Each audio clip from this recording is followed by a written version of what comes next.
Friday. It's FPC Radio Live, and here we are live. We're here to talk to you. We're here to entertain you, hopefully. Or maybe get you to angrily shut off your computers and slam your phones into the ground because you can't stand what we're talking about each and every day. So, let's get started. Yeah, so without further ado, I gotta bring in the guy who helps carry the load here, and his name is Mr. Mike Debate. Mike, what's up, buddy? La, la, la. How you doing, bud? It is Friday, February 26th, last weekday of the month of February. Month of February absolutely flies, as it usually does. 28 days, shortest month of the year, but means March is on the horizon, and that means that we're inching closer to springtime, and hopefully a more normal late spring, early summer than we had last year. We all remember what happened in March last year, and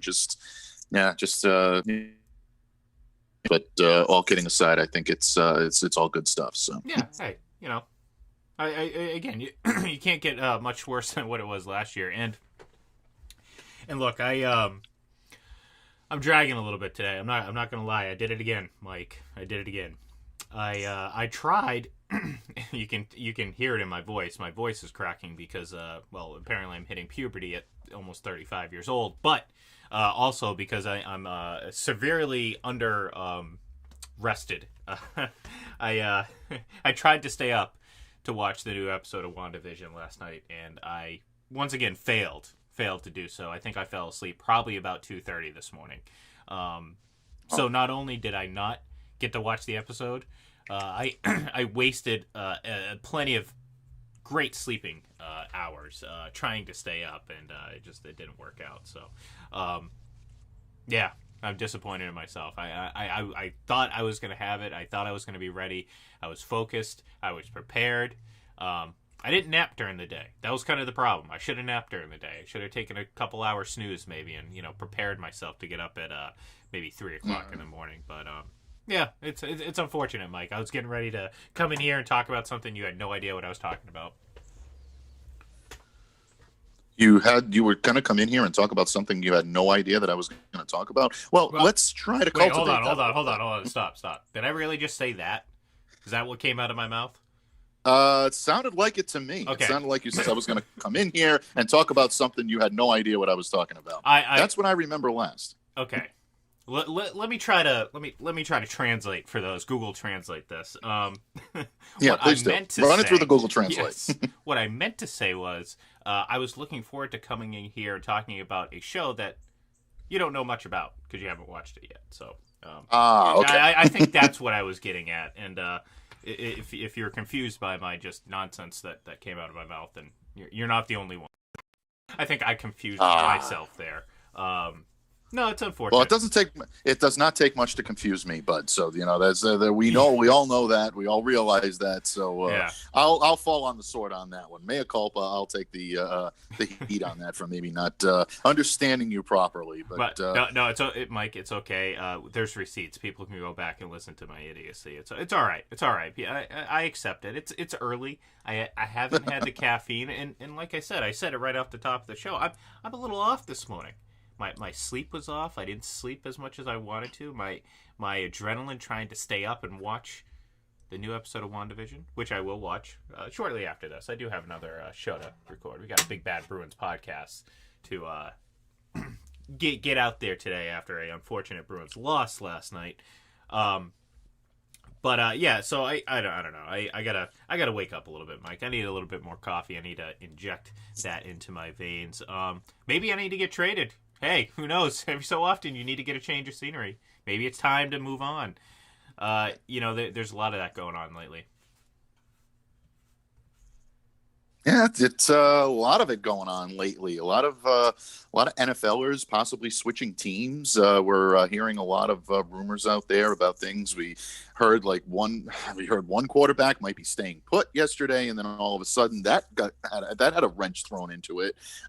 Still a lot of uncertainty on one of the big quarterback names in the NFL, and a lot of players throughout the league are trying to force their way through. Oh.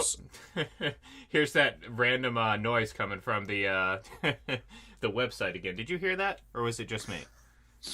No, I heard it. I don't know if Okay, good. I don't know if our listenership heard it, but Yeah, I I don't did. know. I apologize if you did, folks. I was trying to look something up to bring a better quality to the show, of course. And the ad started playing on the webpage, so I apologize. It wasn't you Ah, weren't hearing anything, folks. You know, well, maybe you were. I'm not going to sit there and be your doctor, but in that case, you weren't hearing any. You know, it existed. It was there. So, yeah, you brought up a couple quarterbacks.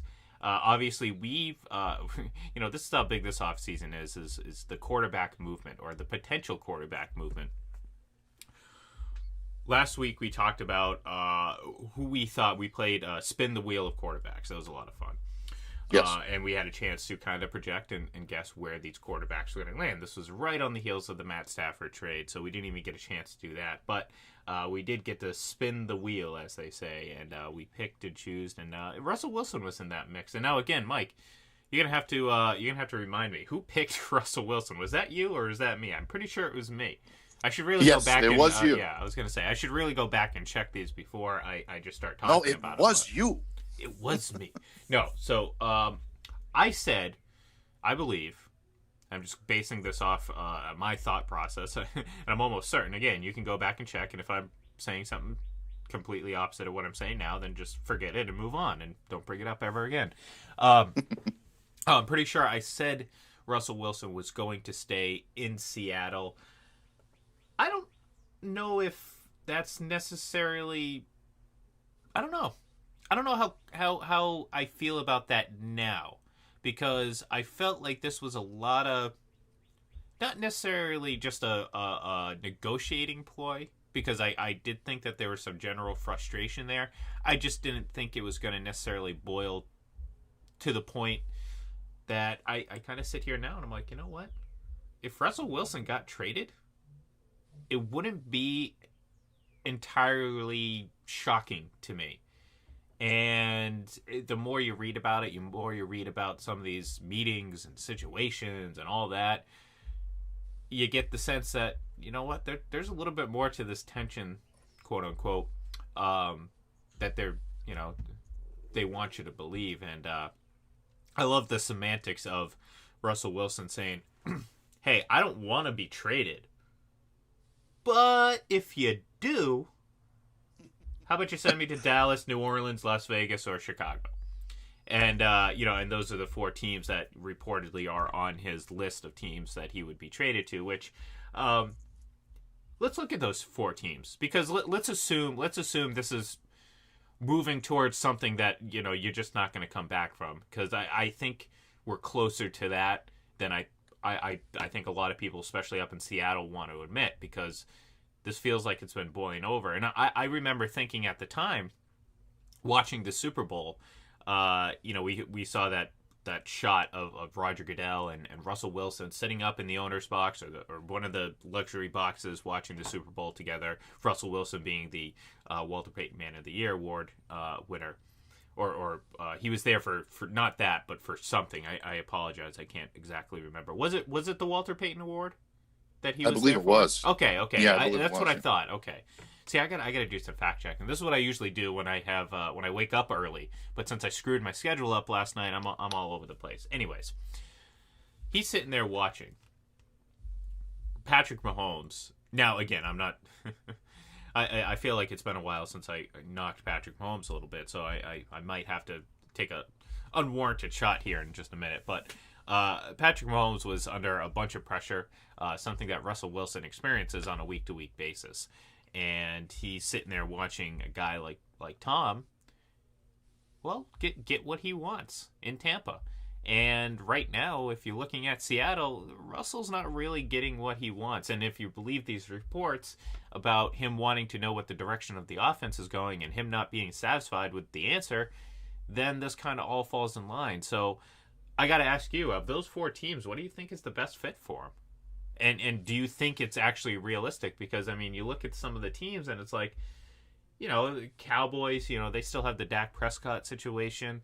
Obviously, New Orleans is in search of a quarterback, but they got like negative 120 million in cap space. The Raiders are, well, I mean, they have Mariota and Derek Carr, so I would imagine they're looking for a quarterback. And, of course, you have the Chicago Bears who have excuse me, Mitch Trubisky. So they're all, I guess, quarterback needy teams with the exception of Dallas. But I think you would take Russell Wilson over Dak Prescott. So I guess let's play the hypothetical game here. If he gets traded, which one of those teams are not only the best fit, but which team do you think can put together a good deal for him and be a realistic trading option for the Seahawks? This is one of those rare times where I think each of these teams could theoretically be in on Russell Wilson. I'm looking at the 4 teams that he's mentioned, and I don't see a team that is completely out of this race or that I look at and say, well, that's a pipe dream. I really don't see that happening. I don't think that they can put together a type of package to be able to lure him. I also don't see a team on this list that he wouldn't be a good fit with. You look at the Dallas Cowboys, you look at CeeDee Lamb and some of the young players that they have on offense, giving Russell Wilson a chance to work with some of this young talent in Dallas would be amazing. And there's a budding team there that can really make some waves. And you're talking about a division in the NFC East that isn't exactly a blockbuster division right now. That tips the scales decisively in the favor of the Dallas Cowboys, in my opinion, if Russell Wilson were to go there. Now, that in no way lessens or demeans Dak Prescott. I think Russell Wilson, with his experience, still has somewhat youth on his side, 33 years of age, on the north side of 30, but still I think has a lot left in the tank when it comes to that. But his experience and his ability to lead the team, I think, is probably the reason why you would go with Russell Wilson over Dak Prescott. And you mentioned that. New Orleans, to me, is a very intriguing option. You have a lot of talent on both sides of the ball. You've got a very good defense that, played spotty at times this year. But I think you can make the argument that New Orleans defense was the better unit than the offense this year. And I know a lot of people are going to roll their eyes when you say that, but I think New Orleans was more solid or more consistent on defense this year than they were on offense. Alvin Kamara, obviously, Michael Thomas. I've heard a lot of people say that they may want to trade him. I don't see that happening. I think there's too much keeping him in New Orleans. If you can put together a deal with draft picks, capital, NFL-ready players, all of a sudden you put him on New Orleans. That's a very, very formidable opponent now for Tom Brady in his own division with the Tampa Bay Buccaneers. Las Vegas is probably the most devoid of NFL ready talent at this point that he'd be joining. But I tell you, I would love to see, you want to talk about let Russ cook. Russ could really, really cook with a guy like Darren Waller at tight end. I'd love to see that. And then you look at the Bears. If they can bring back Allen Robinson and convince him that this is, worth building around, you look at that championship caliber defense, and I said championship caliber defense. The Bears have a very formidable defense. You put Russell Wilson under center in Chicago, that's going to be a very formidable team. So you know what? I saved the best for last. I think right now, in terms of package, I don't know what they'll be able to offer. But to me, the team that is automatically catapulted into immediate contention, to me, would be the team that starts with a C, ends in an O, and has a HICAG in the middle. The Bears. There we go. The Bears. No, I happen to think, Chicago is a team that we've talked about that seems like all they are a quarterback away. They've had a great defense for a couple of years now. It's not as good as it was the first year that Khalil Mack came aboard and they were just terrorizing teams, but it's still a very capable defense. And in a division that, could be, it's competitive for sure. I still think that Green Bay is the best team. Again, that's based on what we know right now. A lot can change between now and, we haven't even got to the start of the new league year, which is on March 17th. So just a few weeks away, but still, there's a long time between now and the start of the season.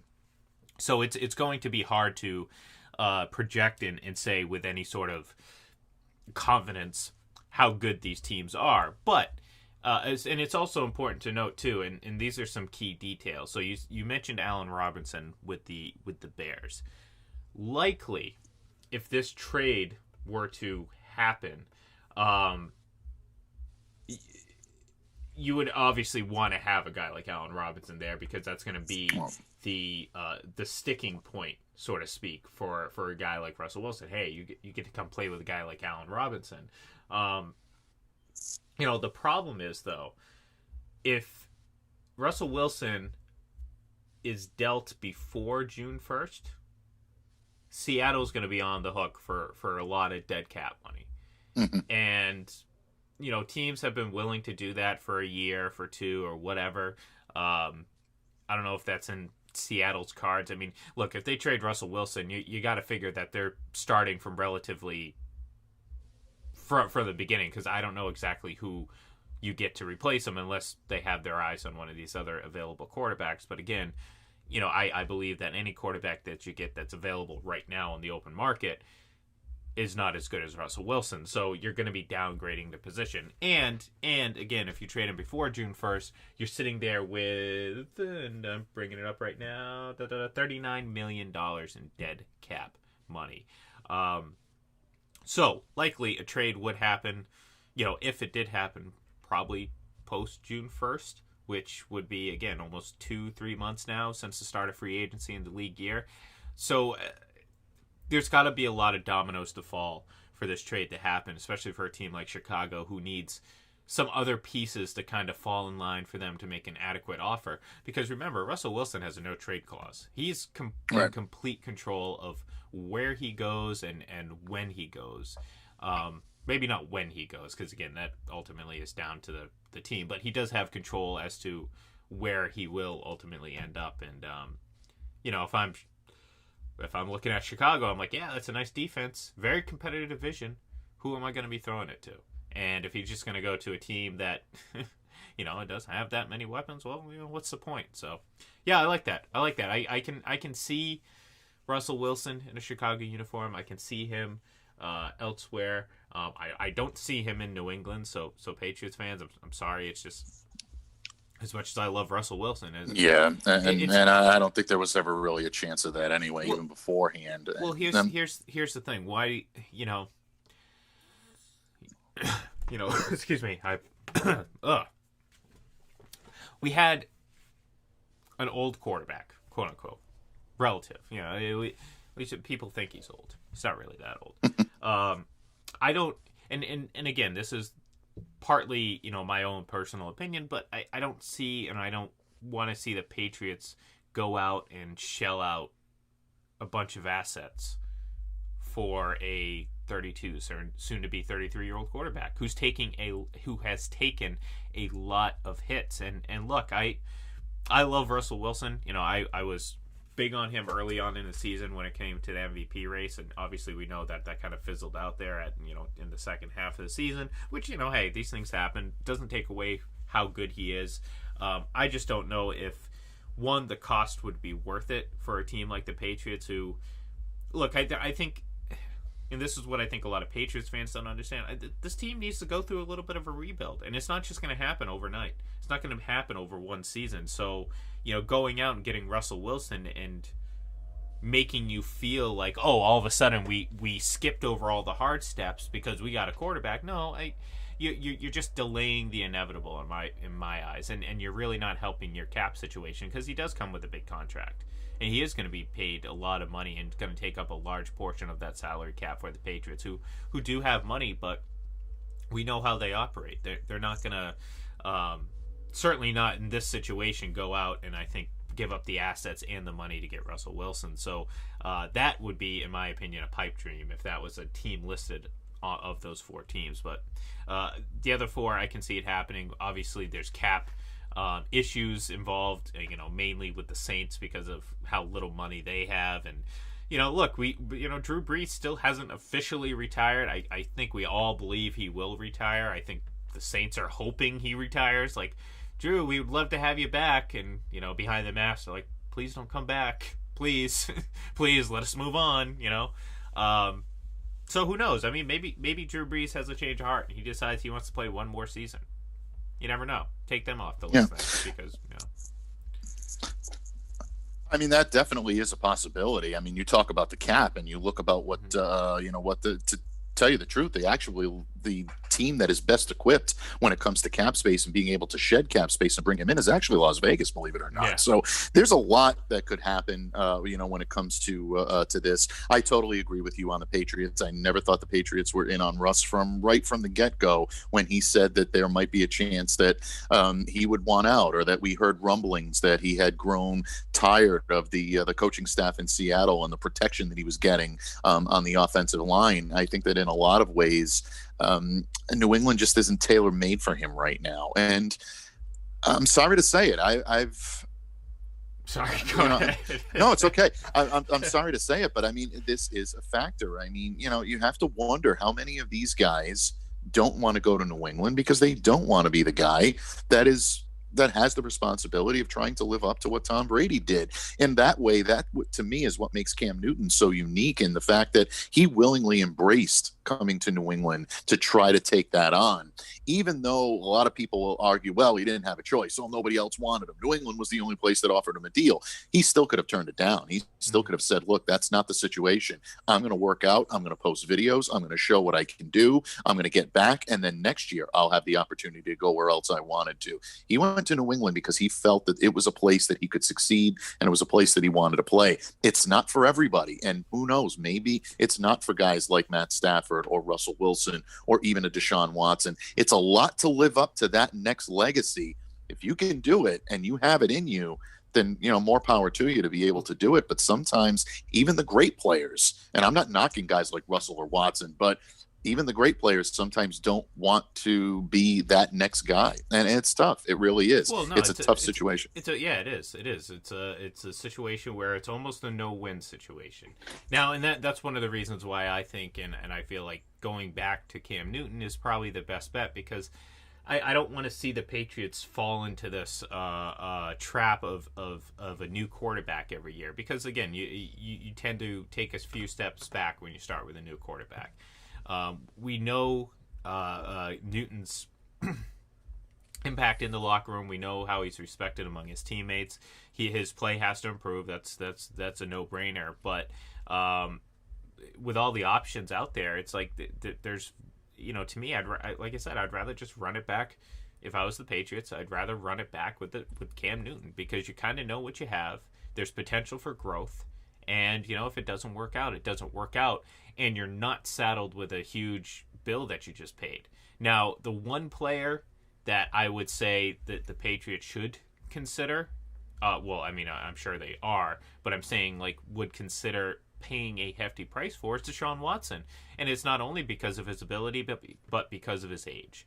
And, for him, he recently, and he's the other quarterback, obviously that's in the news right now, well, outside of Jimmy Garoppolo, who looks obviously like he's, if you believe John Lynch, looks like he's staying in San Francisco. And that was kind of our feeling all along. But Deshaun Watson, on the other hand, reportedly has met with new Texans head coach David Culley, and he still wants to be traded. And look, I don't blame him.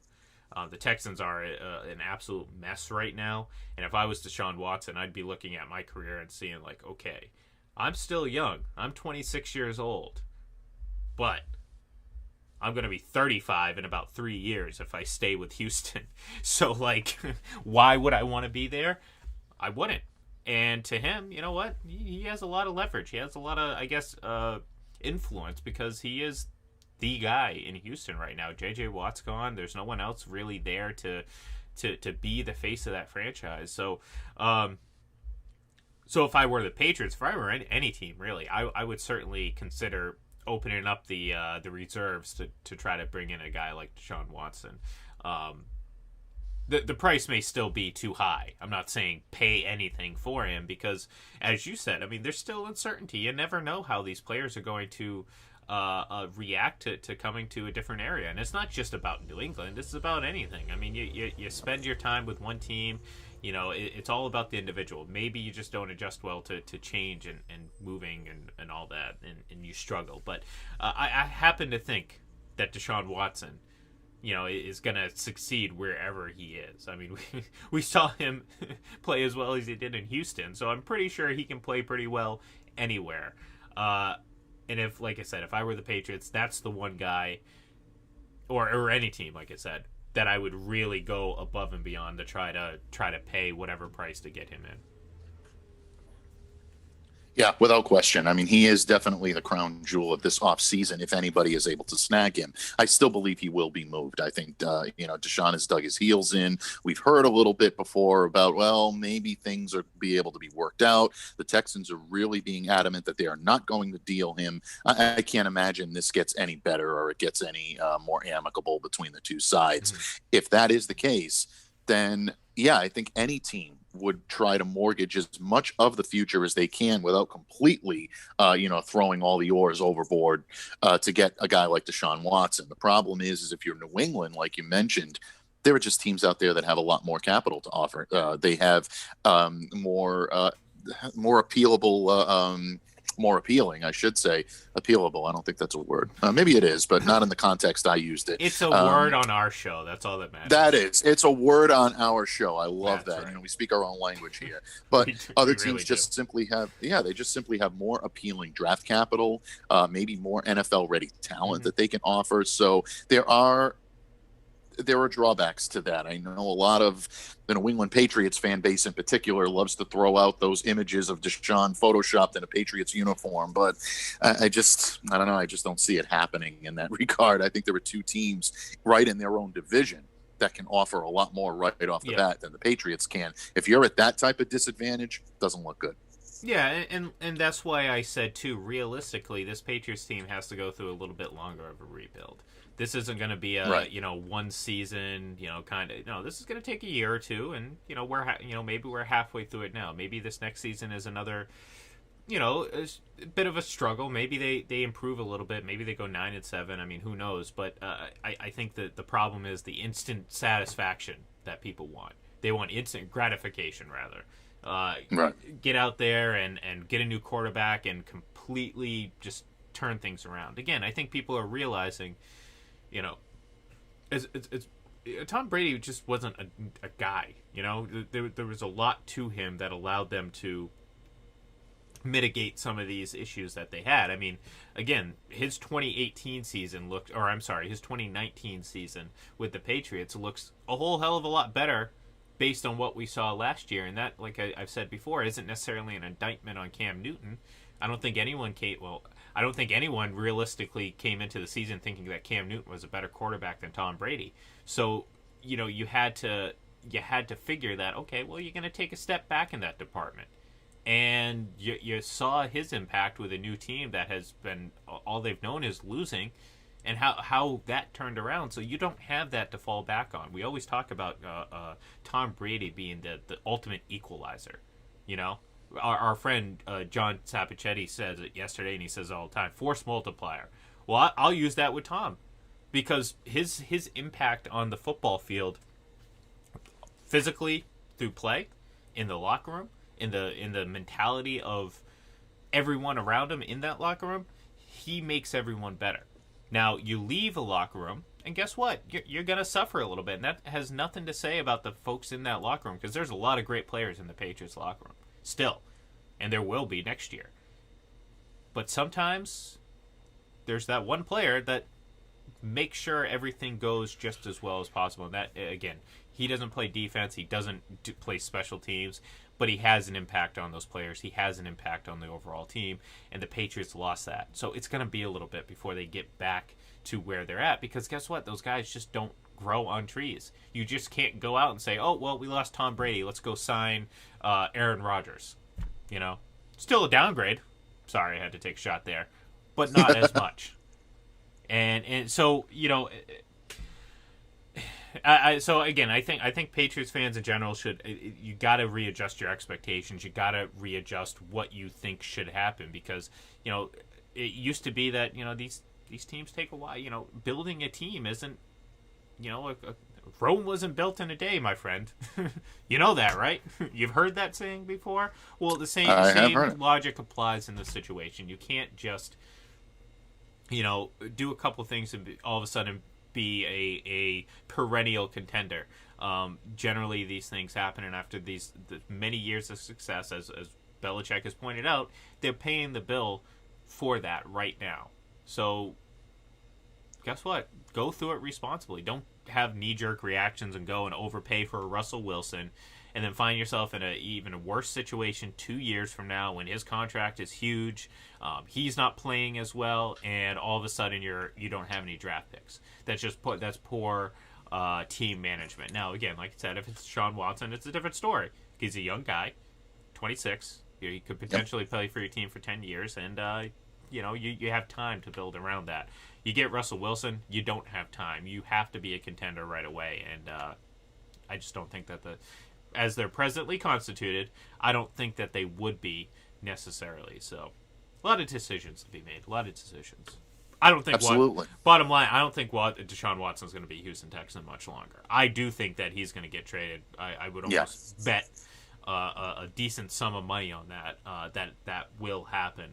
So, where he goes, I don't know exactly, but he's going to have a lot of suitors. Chicago probably is going to be one of them. Oh yeah, they'll be in on it. Absolutely, yeah. The usual suspects. You'll see. I think New Orleans will be, quietly lurking in the weeds. Las Vegas will be in on him as well. I'm not sure about Dallas. I don't know what their plan is when it comes to Dak Prescott. I mean, you never really know with Dallas, but I would assume they're going to be in on it. Jerry Jones loves his headlines, and what better headline would be to take, Deshaun Watson, who was a lifetime Houston Texan to this point, and bring him over to Dallas. I think he'd love that. So, I mean, there's a lot of different teams out there that will be in the mix for these guys, and once those dominoes start to fall, then you're really going to see the floodgates open. You almost saw a little taste of it last night with players that were rumored to be on the move or rumored not to be, use the franchise tag or things of that nature. You're starting to see these nuggets of information basically come in clusters, and that's exactly how this is going to start. The league year kicking off this coming month on March 17th, and it's going to be an interesting couple of weeks leading up to that with all of the rumors and all the innuendo surrounding some of these players and where they're going to end up. March 17th, the day that Tom Brady announced. I know the day. Back to the Patriots, and I know the day. St. Patrick's Day, living in infamy every single day, every single year. We will remember that very vividly. I remember getting that. Remember getting that word very, very shortly after that Instagram post. You know how I learned was I had several notifications saying, "Are you okay?" and look, this is how whacked my instincts and my priorities are. I didn't think about like my health. I didn't think about maybe there was something crazy going on outside my health. I knew exactly what people meant when I saw that. Out of context, nothing further. I was just like, oh no. And lo and behold, I open up Twitter and there it is, the Instagram statement. But no, obviously I've adjusted well since then. Others have not. I've actually feel like I've adjusted very well since then. But it's still it's one of those where it's like, oh man, it's a little sad reminder of what this last year has been outside of everything that's going on around the world, just in terms of the Patriots world. Watching Tom Brady walk away. Just and then after that, then I mean, the world just took on a whole new meaning. It was just from that it went to, wow, we thought Brady leaving New England was tough news, and then we really found out what tough news really was all about in that year ahead, and just makes you remember what was coming, and we really didn't see it coming in the least. So but getting back to the more lighter side of things, Brady leaving is obviously not light for Patriots fans or Boston sports fans. Actually did a crossover on Locked On Patriots earlier this week with Gabrielle, the host of Locked On Red Sox, and we talked about losing icons. Not just losing, obviously, the Patriots fan base lost Tom Brady, but the Red Sox fan base lost Mookie Betts, and we had to watch them both celebrate championships in their new uniforms this year. So, yeah, it's been an easy year in Boston, but when you had the excellence that you've had for 20 years. I was going to say, what, and that's the thing. Makes it a little easier. Yeah, it's like, what, people think it actually, it bothers, it stinks. I'm more upset about the whole Mookie Betts thing than I am Tom, because again, I've accepted, look, 20 years with the guy, it's Yeah, you can't ask for much more, so I think I'm well adjusted when it comes to that. But yeah, it's tough. You know, you sit here and watch these players move on. You see it every year, but over the course of the last several years, last half decade or so, we've seen a few of them walk away. David Ortiz being one of them, if you want to keep it to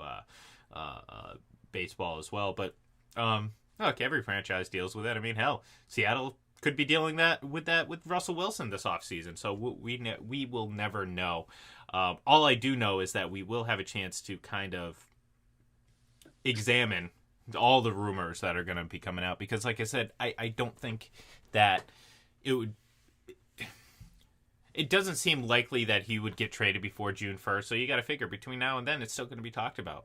Until Russell Wilson either takes a snap with the Seahawks in week 1 or during the preseason, or he shows up at the end of training camp, whatever, we're going to be talking about the potential that he gets traded, because I just don't think that the story is going to go away unless he actually does get traded. Then, you know, it does go away because it actually comes to fruition. So, Mike, what do you got going on this weekend? Got any final thoughts before we say goodbye to the fine listeners and let them enjoy their weekend?